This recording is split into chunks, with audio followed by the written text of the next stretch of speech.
रोहत भाई मेरी छोटी छोटी पहाड़ियों का साइज मालूम करके चले गए। मैं उठकर आईने के सामने कूद को देखने लगी। मेरी अजीब सी तबीयत हो रही थी। रोहत भाई ने जहां जहां पे हाथ लगाया था वहां वहां सनसनाहट फैल रही थी। इससे पहले कभी भी मेरे साथ ऐसा ना हुआ था। इस रात ख्वाब में भी रोहत भाई मुझे नजर आए। उन्होंने मेरे पांव पे बोसा लिया और बोले कि तुम बड़ी हो गई हो, मेरे बारे में भी कुछ सोचो। इसके बाद वो दोबारा मेरी पहाड़ियों को छूने लगे तो मेरी आंखें खुल गई। मुझे बहुत ज्यादा घबराहट होने लगी थी। जो कुछ इस दिन को हुआ था वही मुझे ख्वाब में भी दिखाई दिया था। अगले दिन इतवार का था, यानी मुझे कॉलेज से छुट्टी थी, तो रोहत भाई भी इतवार वाले दिन काम से छुट्टी करते थे। सुबह तक मैं सोती रही। जब उठी तो रोहत भाई नहा धोकर बिल्कुल तैयार बैठा था। भाई, कहाँ जाने का इरादा है? आज तो आप शायद काम पर नहीं जाओगे। मेरी बात सुनकर रोहत भाई मुस्कुरा पड़े और बोले, अलशबा, जरा कान मेरे पास लाओ, तुमको कुछ बताना है। मैंने अपना कान भाई के चेहरे के करीब कर दिया और पूछा, जी अब बताओ। वो बोला कि बाजार जा रहा हूँ। रात तुमसे वादा किया था वो पूरा भी तो करना है ना? मैंने हैरानी से कहा। भाई, कौन सा वादा? वो बोला कि पाटल आहिस्ता बोलो, अम्मी को ना पता चल जाए। मैंने आहिस्ता आवाज में कहा कि भाई, अब बता भी दो कि मेरे लिए बाजार से क्या लेने जा रहे हो। वो बोला कि रात तुम्हारा साइज लिया था ना, तो वही चीज लेने जा रहा हूँ। मुझे रात वाली बात याद आई तो शर्म से मेरा चेहरा सुर्ख होने लगा। मैंने कहा, भाई आप बिना बस कुछ कहने की मुझ में हिम्मत ना थी। भाई कहने लगा कि जरा कमरे में आओ और मेरी बात सुनो। मैं भाई के पेशे पेशे कमरे में आई तो वो कहने लगा, अलशबा, प्लीज अम्मी को कुछ मत बताना कि मैं तुम्हारे लिए कौन सी चीज लेने गया हूं। मैंने कंधा आज का कहा कि छोड़ें भाई, अम्मी को बताने की जरूरत नहीं है। वो बाजार चला गया। मैं नहाने के लिए बाथरूम में चले गए।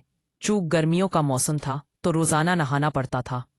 नहाने वक्त में अपनी चीजों का गौर से मुआयना किया तो मुझे मालूम हुआ कि गलदान का फूल पूरी तरह खुला हुआ था। मैंने भी कवर ही नहीं किया था।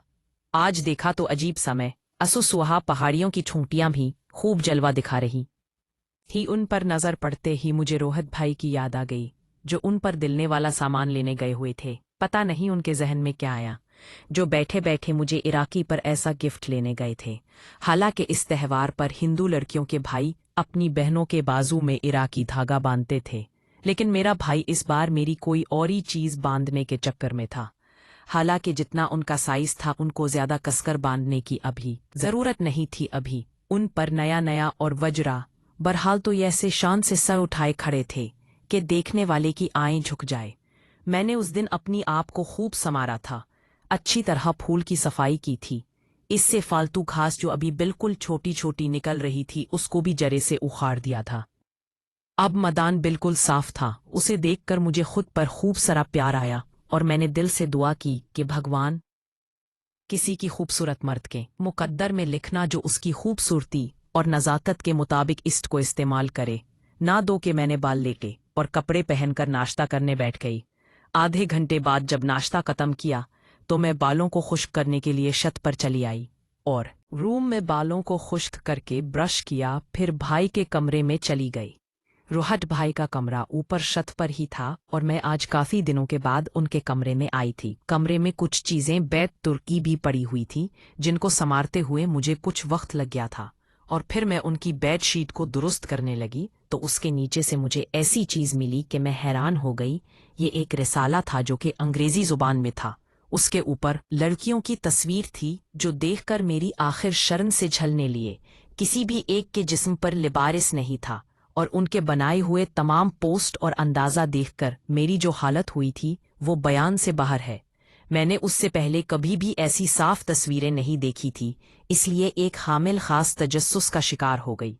मैं तसल्ली से भाई के बेड पर बैठकर एक एक करके वर्क उलटने लगी।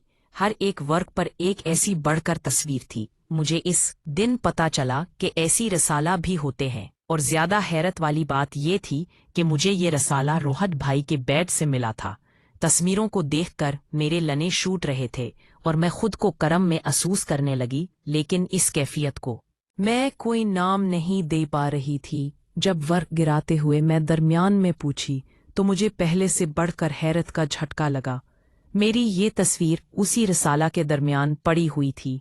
मैं हैरत से मुंह खुले अपने तस्वीर को देखने लगी।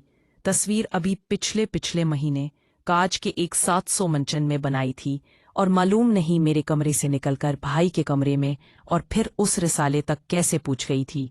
बहरहाल जो भी था अब भी तक मेरे लिए खासा हैरान कुन था, लेकिन फिर भी मुझे रूहट भाई की नीयत पर शिकन नहीं हुआ था।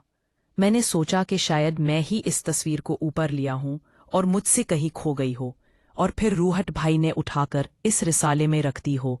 यही सोचकर मैंने अगली तस्वीरों को देखना शुरू कर दिया। मैं उन तस्वीरों में इतनी खो चुकी थी कि मुझे मालूम भी न हुआ कि रूहट भाई ना सिर्फ बाजार से वापस आ चुके हैं बल्कि मेरे पेशे खड़े मेरे साथ साथ तस्वीरें भी देख रहे हैं। अचानक उन्होंने मुतवज्जा करने के लिए चुटकी बजाई तो मैं घबरा गई और भाई को सर पे कड़ा देखकर लरस गई और जल्दी से रिसाला अपनी ताई के ने छा लिया। हालांकि मुझे पता था कि भाई सब कुछ देख रहे हैं। चुपके हैं। रोहट भाई आगे बढ़े और प्यार से मेरे गाल पे चटकी काटी और बोले कि मेरी गोडिया यहाँ पे क्या कर रही है। मैंने घबराए वही आवाज में बहुत मुश्किल जवाब दिया, कुछ नहीं भाई, बस ऊपर शद पी आई। वो आपके कमरे को जरा साफ करने लग पड़ी थी। इसी वक्त रोहट को किसी की कॉल आई तो वो मोबाइल फोन कान से लगाकर कमरे से बाहर चले गए। मैंने रसाला अपने नीचे से निकाला और जल्दी से बेडशीट के नीचे रख दिया और फिर उनके कमरे से बाहर निकलने लगे तो भाई फोन काट के वापस आया और मेरा हाथ पकड़कर मुझे बोला, गोडिया कहाँ जा रही हो। रोहट भाई अक्सर मुझे प्यार से गोडिया कहते थे। मैंने कहा भाई नीचे कमरे में जा रही हूं। तो भाई ने कहा कि नीचे क्या रखा है, देखो मैं तुम्हारे लिए क्या लेके आया हूं। ये कहकर उन्होंने